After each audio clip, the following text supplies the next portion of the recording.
This is The Driver with Alice Powell, sponsored by Bristol Street Motors. I genuinely thought I was dead. I swear, honestly, the rocks were like that. When I first said, you're going to be driving up those, I said, no way. Was there a likelihood that you could have died? I kid you not, there was a split second where I genuinely thought that I was dead. Genuinely. I thought that was it. In my head, even on the Tuesday, I was going to win that championship. Yeah. That's what won it for me at Brands. Yeah. Not the fact that my car was quick, or not the fact that I had the best setup, or not the fact that we did that. The fact that when I entered the weekend, I knew that I'd done everything I needed to do. I was winning it. You're in competition. So anything I can get something over on somebody else, I'm going to do it. And if that means playing the mind games, if I know they're not as strong as me, I'm going to utilise that. Your time is coming around.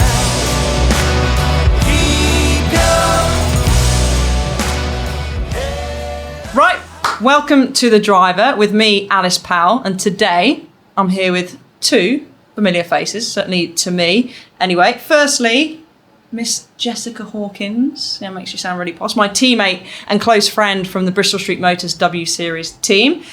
Jess is not only just a racing driver, she is the star of the incredible Range Rover Sport ad that's currently on our TV screens. If you've not seen it, it's Jess driving up, well, I don't really know what to describe it. It's like a waterfall-y type thing. A waterfall? Is that what it is? Is that what it is? I'm hurt, Alice. I don't know what it is. But anyway, Let's watch the advert. We'll leave it that one. We'll come back to that. And Jess became a professional stunt driver, starting off with Fast and Furious Live, and then featured in the latest James Bond film as well. Ooh, check you out, Jess. Stuff. Yeah. She's also a Guinness World Record holder, driving, wait for it, a lawnmower from 0 to 100 miles an hour in just 6.29 seconds. And it has a top speed of 150 miles an hour. There you go. Nearly as fast as how Tom can run. I'm also delighted to join Mr. Tom Ingram. So Tom went on the rise through the racing ranks, winning the Ginetta Junior Championship in 2010. This is a long list we're going to start going through now. The Ginetta G50 Championship in 2011 and the Ginetta Super Cup Championship in 2013. And of course, he got his fantastic break into touring cars, which was very well deserved at the British Touring Car Championship in 2014. Qualifying 6th on your debut and finishing the season as top rookie. And I think, to be honest, I would say British Touring Cars is probably the toughest touring car championship in the world. And we're so lucky that we can now say that this year Tom was crowned the 2022 British Touring Car Champion. He's brought his trophy with him as well. Where is it? Don't fall off the chair. Well done, Tom. There we go. You know, this isn't actually the trophy though, right? So what, have you lost it already on a drunken night? We got really drunk and lost it. No, this is from round 29. So the second to last round. But we have to give the trophy back, you see. So even though you win the championship, you don't even get to keep it. You get it for the photos. You don't get to keep it at all? You don't get to keep it. So where does it go? I don't know. Live somewhere else. Get a replica made? I don't think so. Can you not? I think they give it to you. They give it to you at the awards do, and then go, right, we'll have it back now. Aww. Wait, so you don't get it back now? No. I get it at the awards do. Oh. So I think I only hold on to it whenever I'm drunk. I assume that's how it happens. You only get it at award dues, and then they go, right, drunk Tom, give it back now. Oh, no. I think it lives at Motorsport House. Okay, in Bicester. Nice. Governing body's house. It has to live there. Yeah. Under lock and key. Well, it could be your house now because you've silver. won the championship. It's your house too now. Is that like the same kind of thing as 10 Downing Street? When you win, you have to live Very similar. there. I think it's something like that. I think they lock me in a cupboard there until this time next year. Jess, that's probably the most intelligent thing you've ever said. There's so much knowledge under this bubble hat. Right, guys, so we're going to start, we're going to do it with all our guests, is we're going to start with something called the icebreaker. So, series of questions. Some are driving related, some are not. But I'm going to set the scene for you a little bit. So, imagine sat back in your car. You've just got in. Don't sit too far back. Honestly, I am going to fall off this chair at some point. This is horrible. Crash. We've just damaged the new touring car champion. I don't like this chair. It's too Laura wobbly will for me. hate us. You've adjusted your seat. Mirrors set. Whether you want to look at yourself or not, it's up to you if you're vain. What's your go-to song of choice to start that journey? Jess, I've listened to a lot of your music. Well, okay, you guess what it would be then. There's that one that used to play on repeat all the time, and it started it was a slow song, but it's now a dancey one. I can't remember what it's called. Probably all of them, but if I had to choose one, it would be Timbaland, The Way I Are. There you go. Old school. Very old school. I'm just thinking, I can't even remember. How does it go? I won't sing it. Nobody needs to hear that. Disappointing. See, mine's very much mood based. My Spotify playlist is Yeah, I'm vast. sort of similar to you actually. Is vast and very bizarre. I mean, there's some weird stuff in my Spotify playlist. So mine really does depend on if I'm in a good mood or a bad mood, if it's sunny, if it's cold, what car I'm in. It changes by the day. But I do like a bit of Red Hot Chili Peppers. Okay. Just a bit of greatest hits Red Hot Chili and just cruise along. Off you go. Most days, most nights, it's a sensible, it's a safe place to be, I think. Yeah. Surely, I can't remember who it's sung by. And this is probably really terrible. It might be Queen, but is there not one specific song that has been added more Yes. recently? No, I've kept that off my Spotify playlist No? for now. No, I know. Now you've got to tell me now. Is it Queen? I think it is. We are there we go. That one. No, Carry on. No, I've not put that on there yet. Maybe I will. Maybe on the drive back home today, I'll add it and I'll play it all the way home. Yeah, Alright. Laura's going to love Just for it. you guys, yeah. Absolutely Laura would love that. Yeah, she'll be singing along too, I'm sure. Go on, what's yours? Again, Because it's I feel mood-based. like you were asking us these questions. Yeah, but it's very mine's much an more open. mood-based. It's Lily Allen, isn't it? Lily Allen. Lily Allen. No, it's not Lily. I'm into that. I like that Sam Smith one now. They Unholy. I play that every time I get in my car now. Maybe because it's the first one on my Spotify list. Isn't it mad now? When we were travelling down to Brands, we were listening to the top. You know, Spotify gives the top 40, the top 50. Nearly every single song is a TikTok song now. Yeah. It's mad. I mean, Yeah. I don't know how to make a TikTok very well, so Me I don't use it neither. that often. Need to, don't I? Best car you've ever driven on the road? Oh, that's a good one. I like my Beamer. I've got to say I was my just Beamer going to at the say, I managed to do some film a little while back with new M3. I quite liked that. Yeah. That was quite cool. But then probably I did some filming with the 720S McLaren. That was very nice. cool. Just because it was like That is cool. It was about 3 degrees and it was wet, and I spent the entire time holding on for dear life. Which is funny to hear you say that, and like someone who isn't a driver Yeah, in I think the it's more hands of scary one going of around those. fast on the road, isn't it? yeah. Really? It's the other people I that make mistakes. I found it more terrifying driving on the road than I do on a track. all day long. Funny. Just you? Because fast cars feel tiny, fast cars feel massive when they're on the road. Even if you're just doing 30 mile an hour, they feel like they take up the I entire guess so. It's earth. probably because they sound real It could be something loud as well. I currently have a Range Rover Velar, which I love. Absolutely Comfy. love. I've been in that, It's very yeah, it's nice. comfortable. Nice. It's part hybrid as well. Well, no, it is a hybrid. The only slightly annoying thing is that my lead isn't long enough at home to reach out back, and I rent it as well. So I'm like, I don't want to pay to put an electric charging socket in, so it never has charge. But nevertheless, I absolutely love it. Nice. I've got an Ioniq 5 on the road at the minute, Yeah. and I love Good. that. It's so cool. It is so cool.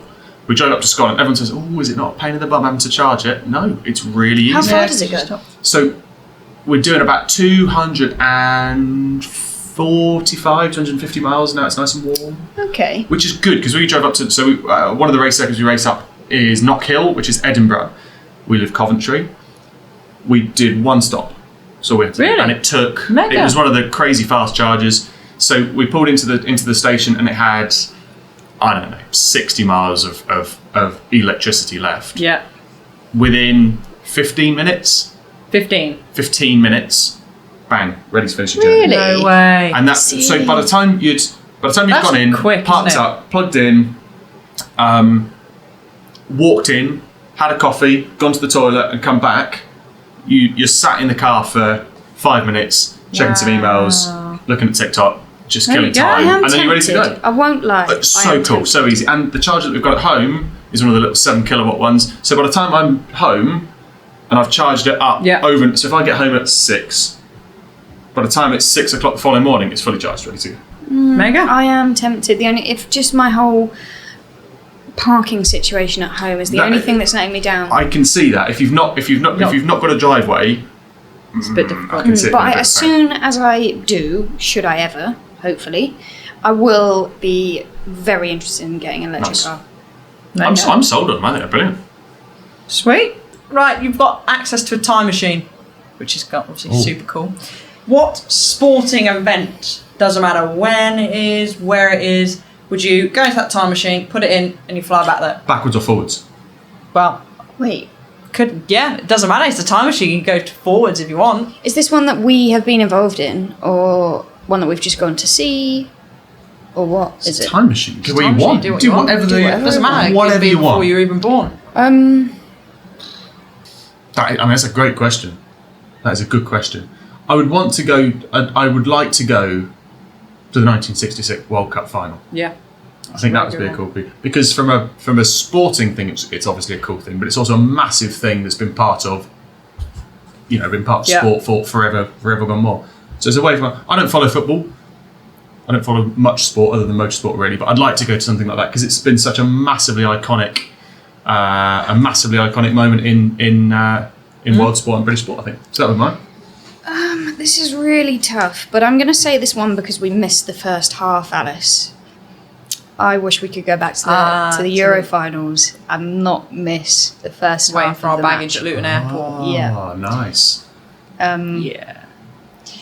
Yeah, that's what I would change. You guys I must don't have know. wasted so much of your life waiting for bags Yeah, to arrive from especially airport. this Just year. that time in particular. That one was long, but I feel like there's a lot really of bad. waiting for baggage this year. I think at the moment it seems to be either really fast or really slow. There's no in between at the moment. So that's what always puts me off about doing much international stuff, is all of that. I think it's just very stressful. Are you serious? You collecting your baggage puts you off driving abroad. But it's just the whole packing, the whole unpacking, getting your stuff in time. You What have to happens- pack to go to Snet though, Tom. I do, but what happens if your helmet gets lost on the way there? Carry it on the plane. Okay, what happens if your race suit gets lost? Carry it on the plane. Or wear it? Wear it. That's an Wear. option. That could work, couldn't That's it? an Could do. option. That could work, but that doesn't work. So what would be yours? What would you go back to? Forwards to? I would say Michael Schumacher's first win. I'm a Michael Schumacher fan. Great one. That's a Say good that. one. Yeah. It's a pretty cool one. Or the Yeah. first ever Grand Prix at Silverstone. Yeah. Or wouldn't it be That cool would to have go been and cool, watch to be that fair. Senna lap at Monaco? Yeah. You know, that onboard lap, I can't remember what year that would have been fun, but to be stood on the outside watching that, I Yeah. think that'd be Yeah. cool. It would have Seeing been some of the even old just to see school, one. late 80s, maybe even like late 70s Formula One stuff when your ears are bleeding as Yes, they're going I past. would very Be much like to awesome. experience that because the stories that I hear from my dad and everybody that Yeah, were around that would were be like cool. unbeatable, almost like the kind of Jicker karting days that you just don't get back. Those karting days. I talk about karting days. Tom, you started off in go-karts. Jess, you started off in go-karts. Obviously different times. Tell everyone, just in case no one knows. I mean, I'd be amazed if they don't know. How did you start off? What first inspired you into racing, and then how did your career get to where you are now? So mine was through my dad. So dad used to race like quad bikes. He used to race motocross sidecars. Can you believe That's that's, a mad. thing? That's Basically, mad. anything that involved mud and broken bones. Your dad was right there. My dad was all over that, Oh, and he had a Brucey. massive shunt and broke his pelvis. So this is what adrenaline does. Ooh. So he was racing in the British Quad Championships, dropped it on the bottom side of a jump, fell off, and the other guys have come and landed on him. Oh, Broke his pelvis. no. It gets worse. Broke his pelvis, and you've been there. We've all been there.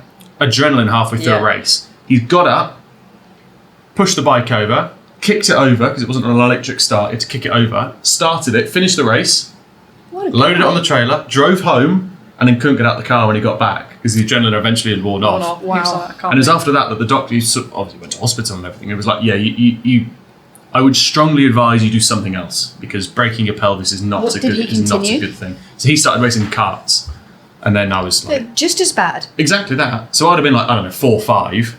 So I used to go and sit in it and make the noises and pretend to drive it as you do when you're a kid. And then Santa Claus, amazingly, managed to bring one down the chimney for me on Christmas morning, and it went from Clever that. I mean, Santa. what a guy! Legend. You know, what a guy! Legend. So basically, your inspiration is Santa Yeah, man. because he bought you. He's a good guy. You know, he's a good guy. He's one of the good guys, and that's where it started. So my first time driving it was on Christmas morning. I'm 5 years old. I'm in my Toy Story pajamas. Nice. Cute, right? They still fit me. And Mum and Dad's drive is about, I don't know, 20 foot long with a garage at the bottom of it. Yeah. And so Christmas morning, Dad's put a bit of tape on the floor and would push me down the hill when a crash helmet that was far too big for me, bouncing down in my Toy Story pajamas, and said, if you can stop before you hit the garage door, will take you out the day after Boxing Day. So I bounced off the garage door like 7 or 8 times, then eventually got the hang of it, and I went out the day after Boxing Day to a little place in Reading Trail Park, and that was where... That's where I went, that's where Really? I I've first never went out heard of there. it. I didn't even know that. That's where dreams. My God, that's we learn where things every day. dreams started. Oh. And it would have been the same year. I then went to the Autosport show, and Dad bought me the 1999 season review of the BTCC on VHS, and I used to watch that every day before I used to go to school. So where you'd have like some kids be playing football and I don't know, doing, you know, out on their bikes and scooters, I'll be there like this little sad little kid just watching season reviews It's of so touring cars. funny that we started at the same place. So I started indoor karting, but I loved Schumacher since I was like, well, could probably even say any words. And yeah, how funny. I went out in outdoor karting In on the my world's first slippiest place Reading Trail Park was. It was like And this table. It was so near a polished. I don't think McDonald's. I've I ever remember heard of that. I don't remember that. I remember a McDonald's. Yeah, I think it's houses now, but I think it is, yeah. Oh, Wouldn't what a it? shame. Yeah, There's but- so much of that happening Reading recently. Trail Park. Yeah. That's where stuff. That must have literally been where dreams probably, were made. So what year was that? Because that might have been 2001. No, it'd been earlier than that. 19. You? 1999. Really? Oh, you Wait, were. how old So are you? you started at 5, did you? 29. See, I started at 8, so it'd be a few years after that. Nine? for me. I think I'm 29. Yeah. Yeah, 1999 that'd have been. Nice. And Jess, what about you? I was really sporty kid. Wasn't interested in anything but running around and being a hooligan. What's Still are, changed? still What's same, yeah. changed? You've just grown up. Well, That's all that's happened. Ish, debatable. I would debate about that.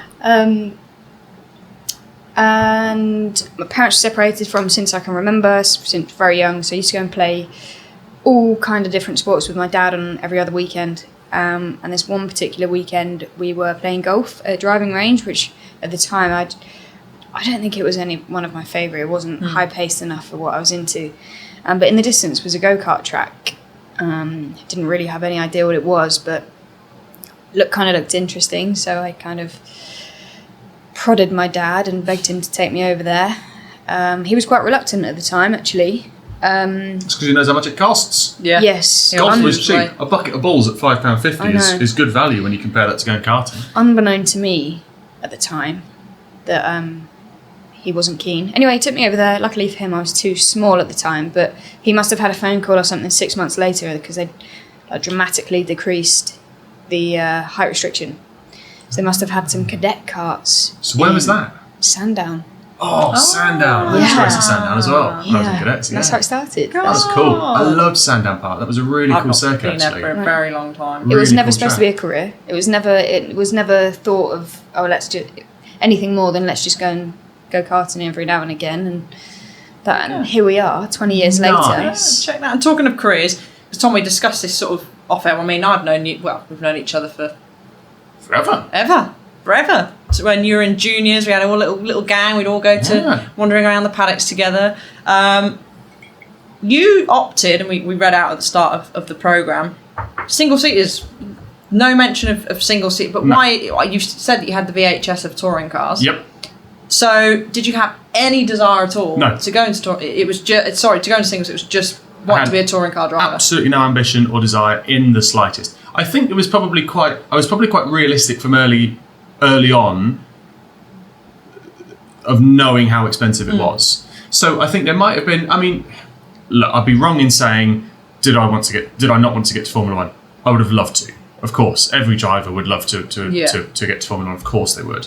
However, I was probably more realistic. So although I always used to follow touring cars, I don't suppose you ever think of it as a career until you get a little bit older. Yeah. So at the time when you're racing go-karts, you're just there with your mates. You're there having a great time. You're not really thinking of it as, I've got to win this championship. I've got to win this race to enable me to have this on my CV. You're just doing it because it's fun and you're having a great time.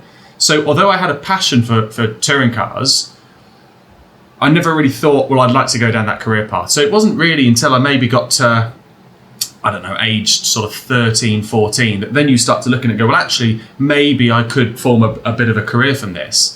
And that's then when you're a little bit more aware of the stuff that you have to do to get there. And I've been 6'2" since I was about 14. So I knew that... Since you were 3 years old. Yeah, since I was born. The longest baby. Since I was born, I was 6'2". So yeah, I've been about 6'2" since I was 13. So I was probably realistic in the sense that I'm Too big. not really a Formula One size driver. And then when you see Matt Neal, who's 7'9", Tick back, that's the thing. So yeah, I mean, for me, I had no aspiration. A, we could never afford it, so that kind of ruled me out. B, I was always too tall, so I was always too heavy. And C, I'm a big fan of eating curry, so I knew that I could never really get my hips slim enough to slide into a Formula One car. Jess, because you obviously had a lot of success in karts, as so did you, Tom. But you sort of went single seaters. Did you go single seaters fairly late? Then you sort of dabbled in. You ran out of money. I was went to too touring late cars. for everything, really, Alice. Like, I stayed in karting too long. I actually remember watching Tom at Belmont Park when Tom was winning, and I was a few years younger, thinking, I want to be as cool as Tom one day. Who's this tall kid? Who's this lanky Who's this lanky weirdo? Funny. I stayed in karting too long. The only reason that I actually moved to cars anyway was because I won the opportunity. I think it was Renault at the time were running a Renault Clio day. It was Clio Cup at the time. And they won an opportunity for a test day, which I did, which went really well. So then Renault helped me to find the money for the upcoming race, which went really well. Finished second in my first ever car race, which I was ecstatic about. Probably way out of my depth, and I must have just fluked it, but nevertheless. And then I didn't race again for about 6 months. Picked up, it was actually another race in the Clio Cup I did, and then didn't race again for 6 months, and then the opportunity arose to do 3 or 4 races in the, what was it at the time? F4? You did, it was an MSA Formula. Yeah, that's what it was called. Yeah. Because I remember, where was I looking the other day? I mean, probably on Facebook, you find out everything on Facebook memories. And there was your funky, I need to find it, your funky hair colour, your bright It was blonde. white, wasn't it? Wow. How embarrassing. Anyway, moving swiftly on. The opportunity arose, which I would have been silly to say no to, but I was actually way underprepared to it. I remember sitting in this MSA Formula car at Alton Park, never driven the circuit, never driven the car, had done like 2 races before, and all of a sudden I'm sat on the British touring car grid or meeting in British F4 or MSA Formula as it was, thinking, what on earth am I doing here? That's a horrible feeling. It was disgusting, actually. It's a horrendous but I would have feeling. been stupid to say no to the opportunity. Was that the year that Ash was doing it? Sutton? Yes. I think it must have, I remember that. Yeah, because Yes. they're sort of funky looking single Yeah, there was seats. funny little things. So Yeah. what year would that have been then? So I did 1 race that year, and then 3 races the following year. Nice. 2013? I can't remember what year it was. 14 maybe? Yeah. That sounds about right. Yeah, it could be. Nice. So, nervous. You're absolutely... I was so nervous, but then I would have been. This is half of the battle when you can't say no to these things because the opportunity may never arise again. And as it happens, the sponsor at the time he actually needed the team owed him money, so instead of the team paying him back money, he put me in the seat, which obviously worked amazing for me, but completely underprepared. And whilst all of these things in my early car racing career were probably annoying at the time because I was unprepared, actually probably made me the driver that I am today, like having to adapt quickly to cars with minimal testing. Nice. So whilst it was frustrating at the time, actually probably did me the world of good looking back. Yeah, and that's probably one of the barriers that a lot of drivers have to face. I know obviously Tom and Jess, yourself as well, me too, it's just those barriers of finances. Yeah. Finances. I mean, for you, obviously we had W Series. We were lucky we had W Series. We had a break from sport. But Tom, you had to sort of stick in Ginettas for, would you say, longer than maybe than you would have liked? No, I don't think so. I think there's sometimes there's an argument to be said for actually having a bit more of an education in that environment. So if you just saying that you stayed in karting for too long, I don't think you can ever have too much of a background and a schooling. So for me, I had an opportunity to move to touring cars 2 years before I actually did, but I would never have been even remotely prepared enough. I get you. And sometimes just having more experience, and this is something I've definitely learned the longer I've been in touring cars, and as you get older and the more experience you get, is just how valuable experience is. And sometimes I suppose that's where you say adapting to certain situations. You can only adapt to certain situations if you've done them before, and I think that's where it teaches you so much.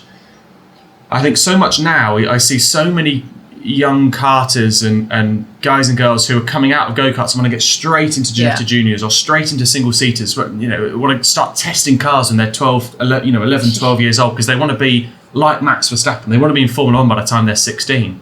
And I think there's so much that you learn by just doing more and more and more.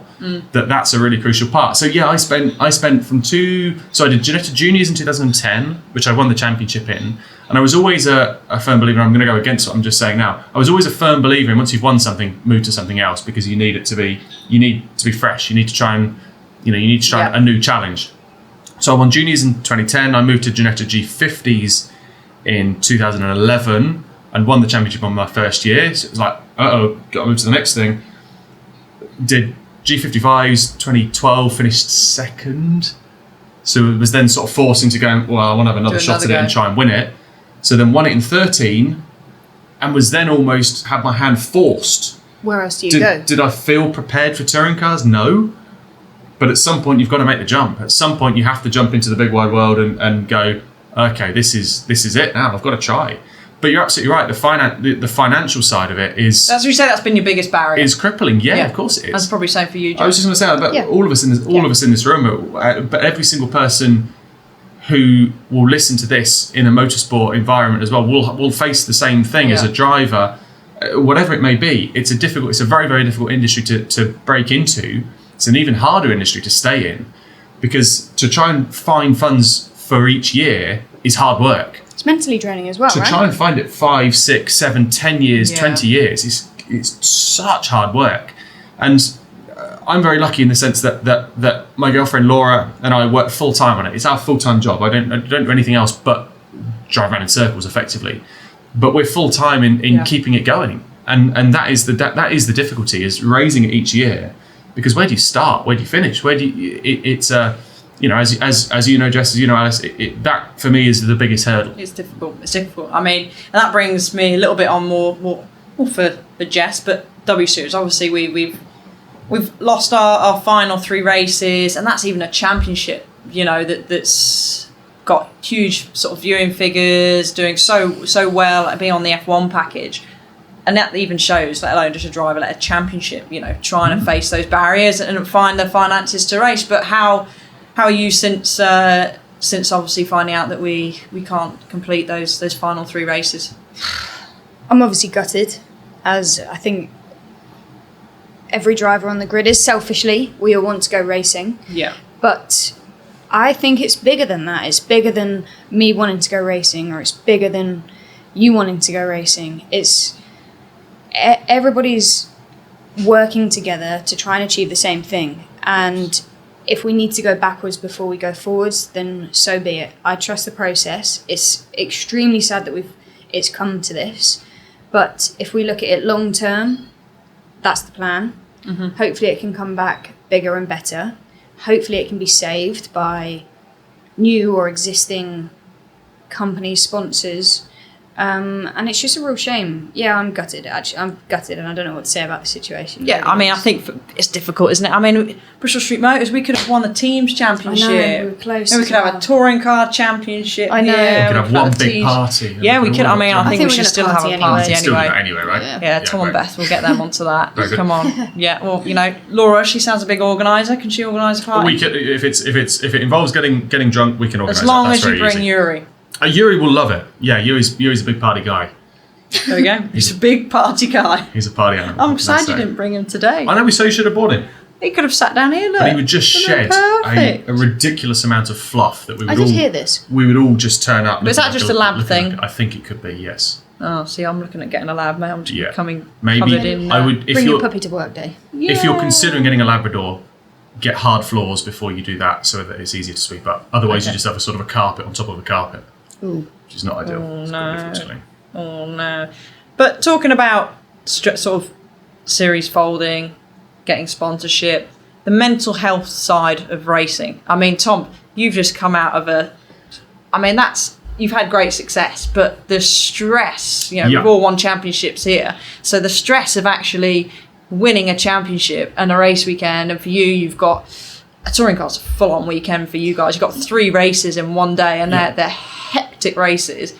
So the mental side of it, how did you cope going into it? Did you sit down and go, right, here's my plan, here's what I'm going to put my attention on, here's not? I mean, it's easy for you to say that, but actually it can change once you get there. So what was your strategy mentally going into that weekend? Yeah, put something. I mean, you've hit the nail on the head. I've always been a firm believer, and I've always grown up with the preparation in mind. That sort of 5P mentality. That the put the work in behind the scenes. So when you get to that moment, you're ready to go.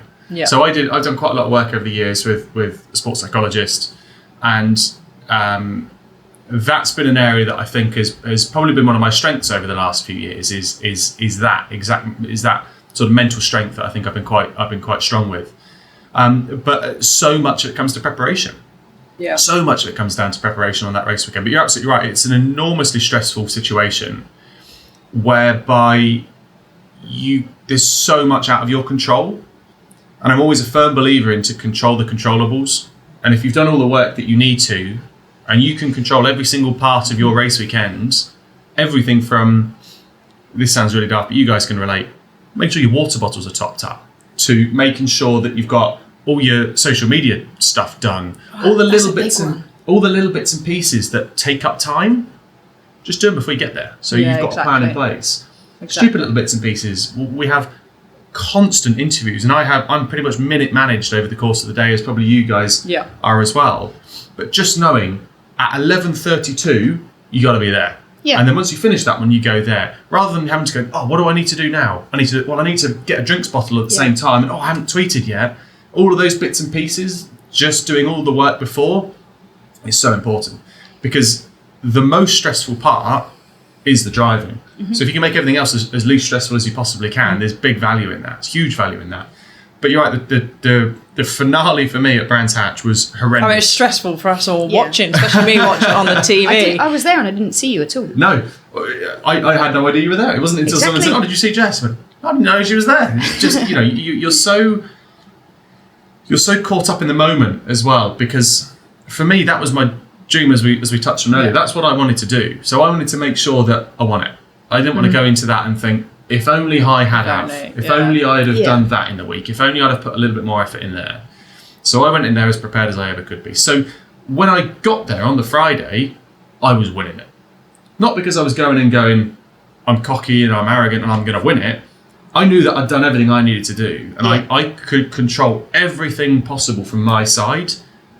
There was no stopping Jake, there was no stopping Ash, there was no stopping Colin, there was no stopping any of those. If those guys are faster than me, there's nothing I can do about it. I've got to work a little bit harder to do it. I must say, when I watched the qualifying coverage online, they showed inboard cameras of you, and it was Ash Sutton, there was Jake Hill, there was Colin Turkington. All, where you're waiting, you're sat there sort of, looking ready to go, waiting. You looked the calmest by far. You were just sort of like...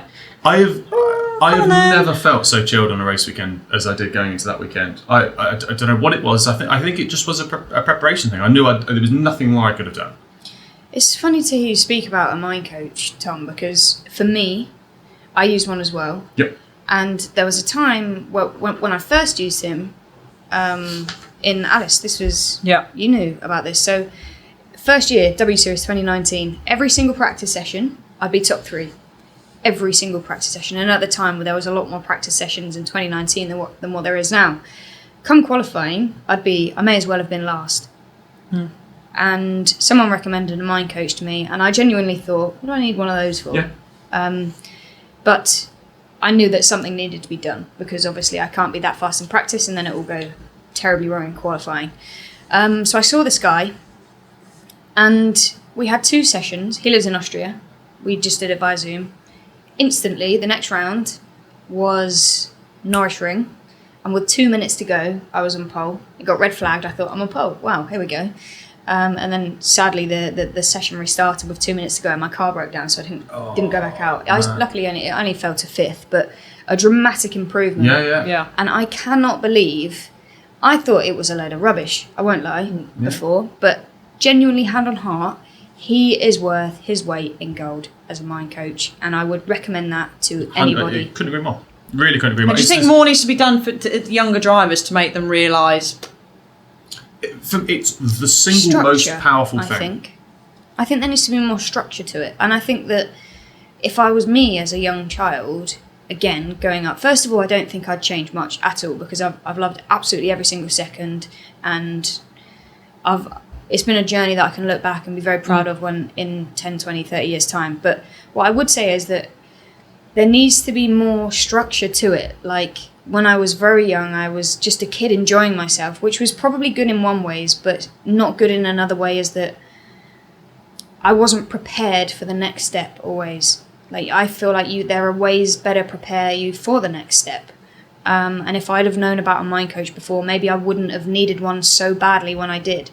But a huge recommendation for a mind coach, even if, like me, you thought it was a load of rubbish. No, and I agree. And actually, I've seen it interesting. I've seen, because obviously having Abby Pulling living with me, having that where our racing season's now abruptly sort of come to an end. For me personally, I'm gutted that W Series is no longer going, and we've not had the chance to win the team championship, to try and get P2. Obviously Jamie was already going to win it, so I'm gutted about that. But actually seeing for a younger driver's point of view, who maybe not have had experience that or had much mental coaching, she's got a mental coach who's doing a great job. It's interesting to see sort of how, with age as well, but that comes back to my point earlier on about experience. And so much of how you can bounce back from that is just done from age and experience. It really is. But I totally agree. I think your mind is the single most powerful thing you've got. Yeah, definitely. And utilising that and making the most of it and understanding how you work, because certain people work in certain ways and it won't work for everyone. Yep. It's worked for you. It's worked for me. I don't know if you've ever had any. Oh work no, it does. We use the same coach. I think they're brilliant. It's such a thing. But we have the same one. No, me and Abby Pulling. Gazing performance. Yeah. I was But, say, Jess is like, what? Wait, we have the same one? Wait a minute, He's it's the same cheating thing on to me. you. But I think it is an enormously powerful tool that if used incorrectly, i.e. not getting the best out of it, because somehow you need to understand how your brain works. Some people like that, some people don't like that. Some people take criticism in different ways, and I find that is just such a difficult area to try and extract the most out of. But for me, is the single most powerful tool. As I say, for me, that's what won it for me at Brands. Yeah. Not the fact that my car was quick, or not the fact that I had the best setup, or not the fact that we did that. The fact that when I entered the weekend, in my head, even on the Tuesday, I was going to win that championship. Yeah, so exactly, because anyone can do it. You all, Colin, you, Jake, Ash, incredibly talented drivers. But as you've said, that mental side of it is so important. And I love that. Which made you win the championship. I love that side of it. At the same time, I think I'm quite powerful with it. I quite like using that against people. Do you see what I mean? And from a sporting background, playing a little bit of the mind games, I really enjoy that, because as much as motorsport is that, it's also, you're in competition. So anything I can get something over on somebody else, I'm going to do it. And if that means playing the mind games, if I know they're not as strong as me, I'm going to utilise that, because that's an area that I can use for my own victories, if you want to call it that. So in that scenario, we're all up against each other. We all want to win. So anything I can do to find an upper hand on somebody, I will as well. And if I know that's my strength, I'll utilise that even more. Yeah. I mean, sponsor-wise, that can obviously help or affect the mental side of thing. With, obviously, W Series, unfortunately, struggling for cash, but for you, Tom, at the weekend, sponsors bring in a great. We share the same sponsor, fantastic sponsor, Bristol Street Motors. But do you see sometimes sponsors as a positive contribution to aiding you to your mental side and everything else, or do you just see them, right, I've got a sponsor here, it's just cash, that's all I need is a sponsor and cash? It's difficult, isn't it? Because again, every brand and every company you work with have different requirements and stuff like that. One of the things I love working with big brands with, and especially Bristol Street Motors have been fantastic with this, is I take so much information from those guys as well, as we probably all do. It's amazing how I've learned so much by working with clever people at Bristol Street Motors, as I did when I worked with Ginsters, as I worked with loads of brands over the years. I'm like a sponge because I don't know everything. And I love learning off clever people. I really like learning off clever people. And even, you know, I've got a close friend of mine who's Chris Hansford from Hansford Sensors. I love working with sponsors because, yes, the financial side is an enormous part. We spoke about that earlier on. That's on the face of it, the biggest thing. I've now got some money to go racing. But actually, it's not about that. And I think working with amazing brands, Bristol Street Motors and that we've all been lucky enough to work with, I love understanding, I love learning from those guys. Everything from, you know, how they interact with the social media, how that is utilised, how you get more out of it. Stuff doing, you know, bits and pieces like this. I just love getting involved in stuff. So on the face of it, yeah, it's great because we get some money to go racing. Yeah. But actually, there's a bigger picture at play here. I think they go on a journey with you, don't they? You do, especially if you've had, like, for me, Bristol Street Motors sponsor me. First ever time they sponsored me was in 2000. God, we're going back a long time now. 2008, Ginetta Juniors. Yeah. You know, I think having those kind of sponsors. I mean, I've never just seen a sponsor merely as cash. You know, I've had Immunage who've helped sponsor the Aston Martins, Bristol Street. I just find it's really nice to sort of take sponsors on your journey, and they've all got different views. Some people get really stuck in, and you know, Jess, have you got Range Rover, for example? They've got you doing super cool stuff. Is it going up a waterfall? Have I got that wrong? Everybody that I work with, yes, okay, you get introduced to them and you kind of get on, but as you get further and further along that journey, the closer and closer you become. And I don't know about you, Alice, but I feel like these guys are my family now. Yeah. And I've only been working with them for this year. And every single person that I work with, I don't see them as colleagues or sponsors or anything like that. I see them as family because they're as much as part of my journey as what I am. Yeah, totally agree. I mentioned Chris Hansford earlier on, but Chris and I started working together 2012. Wow. So I've learned so much off Chris. Time. Chris has learned loads off me, but also you get to understand each other as well from that. So actually, Chris, for me on a race weekend, is just as important as my engineer, as my mechanic, as because they understand how you work as well. So on the surface of it, you know, Chris is funding some of my racing, but actually you're absolutely right. It's the bigger picture, it's the bigger journey you go on, and I think this is the beauty and the absolute amazingness that we have of live sport, but also motorsport, is what teamwork actually is. Yeah, and it is a massive teamwork side of it that's really important. Certainly is. And motorsport's brought us lots of cool things. Jess, your stunt driving. Actually, because I keep getting it wrong. So tell us about this Range Rover you're going to shoot me about. How do you not? I've seen the advert. Spillway. And I've watched the video. It's a what? A spillway. What is a spillway? It's like a waterfall, I've heard. Yeah, it's a waterfall. Yeah, exactly. So like if you imagine a big dam. Right. Where the water sits at the top. Like a waterfall, yeah. And then it runs, so it doesn't go over and like disrupt everything. It runs through little off the side, and it runs through a spillway, and then falls off the side of the cliff. So the water falls off the cliff. It's just water. It's kind of a waterfall, but a posh one. Nice. Man-made. So how did it work? Tell us and explain, just in case anyone hasn't seen the advert, what you did in this Range Rover, and if you haven't seen the advert, what the hell are you doing? Watch it, because it's damn impressive. So we started at the bottom. Waterfall impressive. I see what you did there. Damn impressive. That's good. I see what you did there. Wow, we know that was good. Well done, Alice. Well done. Cheers, thanks. Fast. So we get to the bottom of the huge cliff, which is at the bottom of the spillway down. Drive up all through the tunnels, all got rushing water at us. A car should not be able to make it through there. Mm-hmm. We then, once we're through the tunnels, we drive up. I swear, honestly, the rocks were like that. And when I first said, you're going to be driving up those, I said, no way. Absolutely no way are we going to be able to drive up. Did you fill in a risk assessment by any chance? Was there a likelihood that you could have died? I kid you not, there was a split second, probably longer than a split second, where I genuinely thought that I was dead. Genuinely. And I forgot that there were like safety precautions that we would have taken. But I genuinely thought I was dead. I thought that was it. That's it. What happened? Stuff happened. Oh, it's so not here we dramatised go. at all. It's not dramatised in the slightest. That is how it was, and it is was as spectacular as it looks. And So the you car was can't tell amazing. us what happened. We got going, Alice. You told me you were supposed to. You'd seen it. You'd see every Seen it, part but of what? it. But why? What part did you think Every died? single part, could have died, but just in one specific bit, I was like, I'm dead. So were there any little cheats? Not at Your all. advert? It was all what you see in the advert is 100%, and was. the video is what you get. There were no. Actually, she was towed up Absolutely not. by a rope. No. Wow.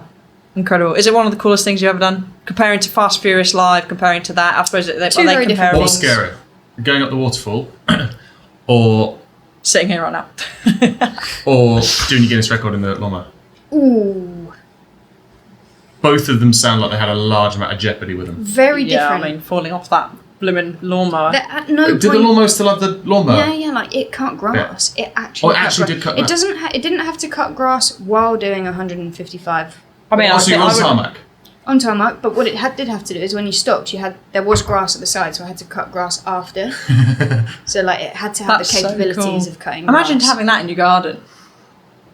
I mean, It's it wouldn't got be a very good for me. Firebird My engine garden's in not that big. I'm Yeah, gonna neither's mine. Superbike cut my engine. lawn in 8 Superbike seconds. engine in it. Yeah. Yeah. Did you? I'll tell you what we did do. We were at the Brands Hatch finale. Oh, you drove it round a track, didn't Yeah, you? we took You it drove around Brands Brands. Hatch at the BTCC last race. Just, Two years ago? Two Oh, or 3 okay. years ago? Yeah. nice. It did not want to turn corners. I was just going to say, good in a straight line, not so It good for was corners. horrendous round corners, but it wasn't built for going round corners. Nice. So Nice. Yeah. Cool. I always get the weird phone calls. Why is that? well, To be not fair, trying to they say sound quite anything cool, that but- you know. Well, Only one stupid enough, I think. there's your answer. No, in one. Oh, Fast and Furious Live. I think you've told me before that it's probably one of the coolest times of your life. Would you say that's It was about right? amazing. It was amazing. I cannot explain. It was amazing. It was the best time of my life, and W Series is probably the only thing that matches it. But I lived with my best mates for a year and a half. We travelled Europe every week, performing at places like the sold-out O2 Arena. It was incredible. The most daunting thing I've ever done. Yeah. But it was kind of a bittersweet because I only went off to do that stunt driving thing because I'd run out of money to go racing. So whilst I was bitterly disappointed that I wasn't racing anymore, I found this new love that I didn't even know existed. So what sort of stuff are you doing? So the show was in an arena. Yep. It was the size, I can't remember the proper dimensions, but it was big enough, to go like 5 cars to have a whale of a time going sideways and Nice. stuff. And it was essentially the show was all the big stunts from the movies were being performed live. That's so cool, isn't it? That's I wish awesome. I went to see it. I didn't That's see really any of cool. it. I know, sad. We didn't So- get invited. Drifting and all sorts of bits and pieces. And, and there were like flying cars, like actual flying cars. There was. So how do you practice this sort of stuff? This is what I want to know. So this is all well and good in practice. We're going to do these stunts. How many times do you practice them before the show? Well, bear in mind, You like full time just in yeah, practice as well. literally. So Wow. I spent, I can't All remember how day. many. Wow, that's crazy. 4 Imagine the months. fumes you've been making. 4 months, 9 to 5. My Jeez. job was learning the routines, learning how to do it because I was completely new to this situation, and practice over and over and over again. And not only did I have to learn my parts, I had to learn other people's parts in case someone went sick. Of course, yeah.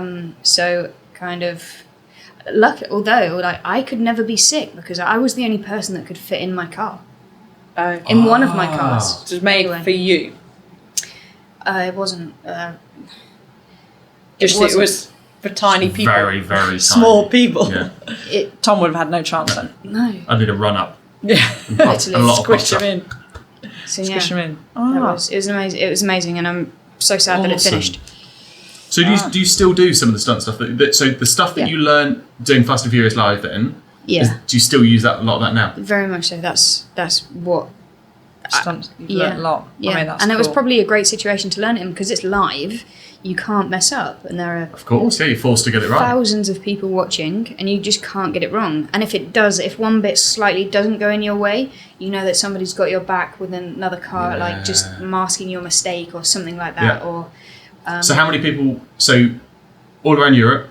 So how many shows in total was it? I don't know. It was every single weekend for a year. My God. We went on tour. Jeez, Maybe in front not of how quite a many year. people? How many people does the O2 hold? I don't know. Oh, like the okay. It's a full This is sellout. like big thousands of people. Yeah, then. yeah. I think I'd So, seen yeah. adverts for it on TV and stuff, actually. That's cool. Back It was in the amazing. day. That is And cool obviously, but then that finished. W Series came around, and I started racing again. So everything's fallen into place. Did you struggle to get back into racing after sliding cars I around? was unsure. Yeah, this is Yeah. the way to go around the Yeah. corner. Suddenly, I'm just going sideways at every corner. Like, no, stop doing that, man. I was really unsure I wanted to get back into racing because I'd already gone through the heartache and heartbreak of not racing. Stopping in the first place. Yeah. So okay. I was really unsure that I wanted to go back into racing and open myself up to one day having to stop again. Yeah. So I was so unsure, but you know what? I said, F it, I'm going to do it, I'm going to try out. And if I get through, I get through. And Nice. here we are 3 years later, I got Awesome. through and it was amazing. And now I'm able to juggle the both. I'm sure there will come a day where I have to pick one or the other, but until then, I'll enjoy doing Enjoy both. doing both. Exactly There right. you go. Awesome. Now, a little bit of a controversial question. And you're all just kind of, Jess has just gone like, right. We If love I'm, controversy, yeah. the boss of whatever, and I make you CEO of Motorsport in general, what's the first thing that you would change to make the biggest impact? It needs to be a show. What, you'd make a show? Tell us more. Got to be a show.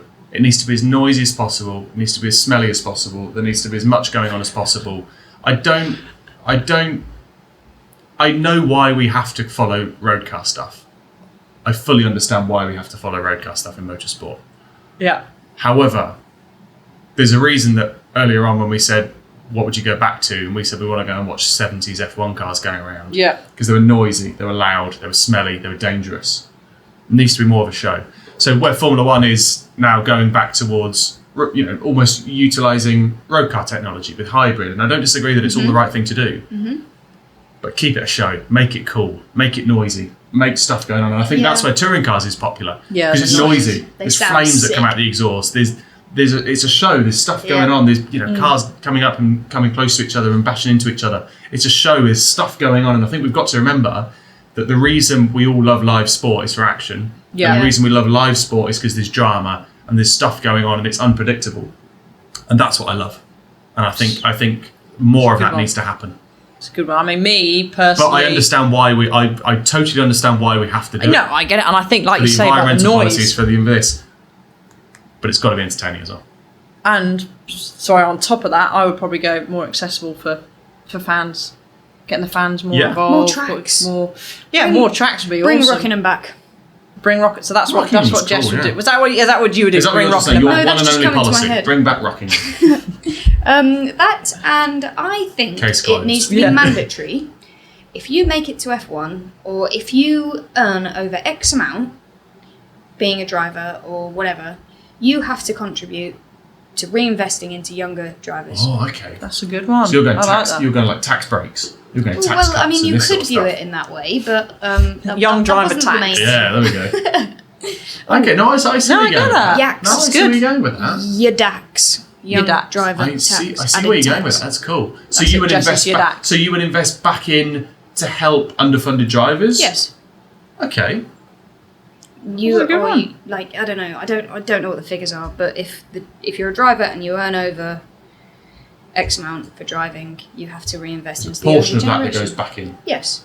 Good. Whether Okay. that be in to a specific That's a driver really, really or good a one. portion of training Like camps for like young scholarship drivers. sort of things. Yeah. Scholarships get Yes. people involved. A teach scholarship for A genuine ones that can't scholarship, necessarily them. And afford I to- think which I get. as part of that, I was very lucky in my career that in 2012 and 13, Jason Plato put on a scholarship, Was this the KX? the KX Academy. Yeah. Yes, I I remember And remember that for me was an enormous part of my career. So I would agree with you actually that the scholarship stuff is a really important part because it's an education as much as anything else.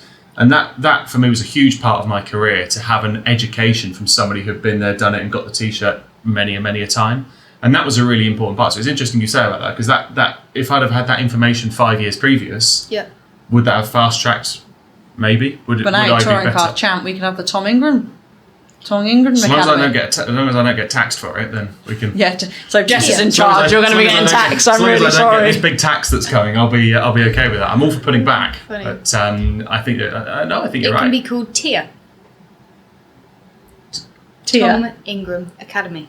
Oh, okay. Tom and his Ingram Tia. The Ingram Academy. That could work. Yeah, let's do it. Why not? Let's do it. We've actually asked. I asked this question off air, and it was quite a funny response. Weirdest rumor you've heard about yourself? Jess Hawkins is a lesbian. I think that was only a rumour a couple of weeks before We said rumors, guys. We said Abby rumors. and I became official. Tom, what's yours going to be? Biggest rumour about me, probably that he's never going to win the touring car championship. They were You so came wrong. close so many times. Prove those But guys yeah, were wrong. prove them But to be wrong. fair, I had been there about 39 years doing it and never won it. So it was Well, quite a good one yeah. to sort of go. Chances are he's probably never going to win it.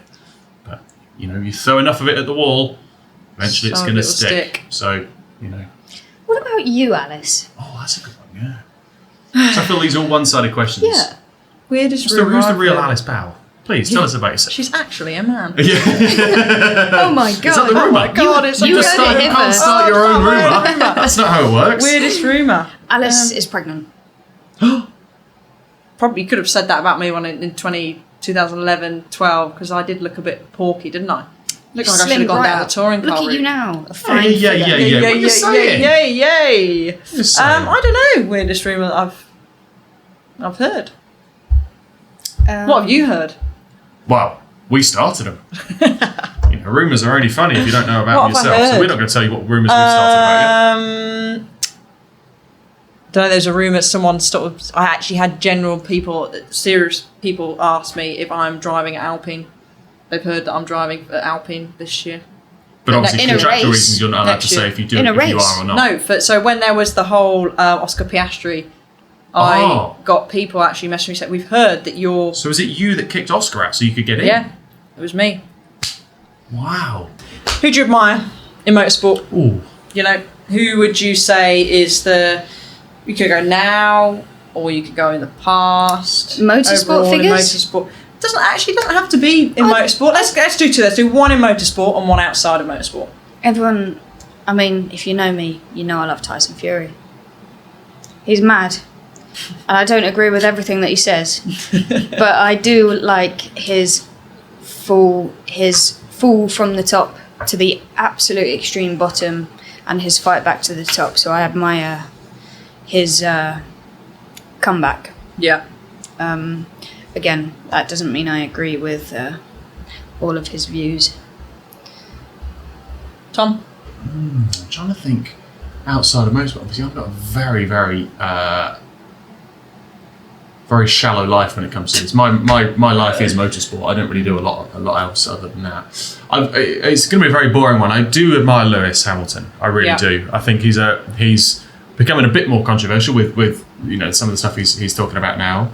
But I do admire Lewis. I think he has been amazing in terms of his constant performance for many a year, and the people and guys that would say, well, he's in the best car. Well, that's well and good, but you still got to do it. You still got to deliver every single weekend, and the pressure of going, I'm in the best car. Everyone assumes I've got to win. You still got to do it. Yep. And for me, even when you start throwing in extremes, wet weather, dry weather, under pressure, not under pressure, he's delivered for so many years and still delivers. So for me, I'm a massive fan of Lewis. And I also like, again, it's controversial, but I like what he's doing outside of the car. Yeah. He's becoming bigger than the sport itself. And again, some people don't agree with that. But I think, as I've seen within BTCC, you've got to be more than a racing driver. Yeah. Being just a racing driver, being a name on an entry list is not good enough anymore. You've got to be bigger than that. You've got to do more outside of that. And I think Lewis has absolutely achieved that and more. And I think there's huge value in what he's done for the sport. And outside our sport, who would you... It's a tough one, isn't it? It is a very different. For me, I think Serena Williams is incredible. I think what she achieved in tennis, Jessica Ennis-Hill, or probably someone else outside of our sport. We were lucky enough at W Series that she came in and had and did a talk with us. That's cool. And, you know, just the fact she went away, she had a family, she come back and she still smashed it, gold medal. Nice. I think that's so impressive. It's top work, though, isn't it? And Michael Schumacher in the sport for me. I mean, you read back just his work ethic and just how determined and how much hard work he put in. Susie Wolff, I'm going to throw that one out there. Yeah. She was in her prime career when I was growing up, I remember. She was the last, am I correct here when I say that she was the last female to take part in an FP session? Yeah. I remember that at Silverstone, Until actually. Alice takes over next year. Until I'm there next year, yeah. Oh, that is the rumour, right? Oh no, we can't now that Gasly's there. Okay, I'll think of it. Tom, before we leave, we need to think of a rumour that we need to spread about Alice. We can do that. That's easy. I've got loads. Right. Guys, what's next for you, Tom, next year? Same thing. I've got to defend it. I've won it. I know it goes against what I said earlier on about winning a championship and move on. I want to win at the top, though. I want to win it again. I want to win it more times than anyone else now. That is my goal. I've won it once. I want to win it again and again and again and again and again. Of course, there are bits and pieces I want to do outside of the BCCC. I'd like to go off and race some other stuff. I have a question. Go on. What would those other things be? I'd like to do Formula E. Really? Mm-hmm. I didn't see that coming. Would also I didn't like actually. to do V8 Supercars. Interesting. There would be two things Totally I'd like to go and different do. things, yeah. Formula E, I would love to do that. Are there plans? Is No. there anything in motion? Nope, Even nothing talks? at all. Nothing at all. Not even Hard started. champion. So it's the I love. amount of stuff you do behind a wheel is impressive. So the thing that gives me the big draw is everyone being in fairly equal machinery. Not equal, fairly equal. By which I mean the driver and the team can work better. And we spoke about teamwork earlier on. I love that. That for me is an enormous part of it. Yeah. I love working with clever people who make you better. I love the feeling of putting the work in and getting the rewards and seeing the marginal gains. And the BTCC is exactly that. We have qualifying sessions where we have 20 cars within a tenth of a second. Yeah. And I love that. springs to mind. I just love it because it means you have to find it. And yes, you can be slightly unlucky and be the wrong side of that tenth or the right side of that tenth. But that's what I love. So if you look at Formula E, they're all fairly equal. Yeah. Not identical, but fairly equal. But if you look, it's the same people that win it. There's a similar name that always comes towards the front. It's a similar team that comes towards the front. And why is that? Probably because they're putting in the work and they're putting in the effort and they're doing the resources and they've got clever people around them. But that is led by the driver, it's led by the engineer, it's led by the tyre engineer, it's led by the chef, it's led by every single part of that team have an enormous responsibility to play. And I just love that so much. I really, really do like that. So for me, there would be the two things that I'd love to go and do. Talk about leading with engineers. Did your engineer come on the radio and go, right, in race 3, Tom, send it down the inside? It was a Jake I bet Hill. he didn't. I bet he didn't. I bet he was telling you to just sit there and you couldn't. Of course he was. That's I exactly was what he was thinking, saying. Tom. I mean, but yeah. But that's boring. You don't It is sit boring. there. I suppose the Remember risk- what I said to you the earlier risk- on? Running it needs to be a show. Oh, Tom. So what's everyone talking about? Last lap. Look, it was the fantastic. issue thing is, if you'd sat there, it's a bit like in go-karts. You could have just then got gobbled up if you didn't of take the course. opportunity. I and tell you go what for would it. have been good to watch that race an hour after it happening, knowing that you were already champion. Yeah. That would have been. But at the time, everybody's hearts were in their mouth. But I think... I was there like, whoa! But again, that's what it comes back to, as I said, about the show. And I think that's as I said earlier on, that's the beauty about live sport, is that at that moment, however many tens of thousands of people that were there were sharing that exact same emotion as I was feeling in the car, Yes. who was also sharing it with the exact same emotion as my engineer looking back, as Laura was, as you guys are, as every single person. Dad, he couldn't even watch, apparently. He was I know. sat that's what... He was pacing out the back of the car. But that's what I love so much about live sport. And that's the same with football, with rugby, with... Yeah, it's incredible. When hundreds of people, thousands of people can share a moment in time, exactly the same feeling, it's just beautiful. It's absolutely amazing. Yeah. And I was so lucky. I came down off the podium when I got the Champions Trophy, and we had thousands of fans around the podium. And I went around and I tried to see as many people as I can, take selfies with people, talk to people, have photos with people. And the amount of people who were in tears, that I've never met these people before. Yeah. They've paid their entry, they paid their tickets to come, bought tickets to come in. They don't know me from Adam other than seeing me on the TV and race.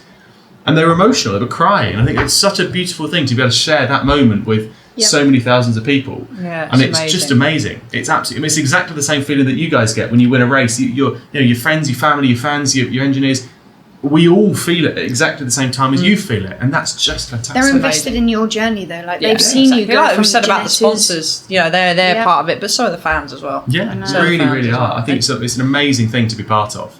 And the same as when when you were saying about doing the Fast and Furious live shows. You've got people there that are watching that show and they're seeing that for the first time, and every single person's watching that going, that is just awesome, and it's such a special thing. It really is. And I think that was the horrible thing about when the whole COVID thing struck and live sport carried on, which was fantastic. Many live sports carried on, which was fantastic. Fans a lot, but it was the fans to not be there. Yes, you still had it on TV, but it's not the same.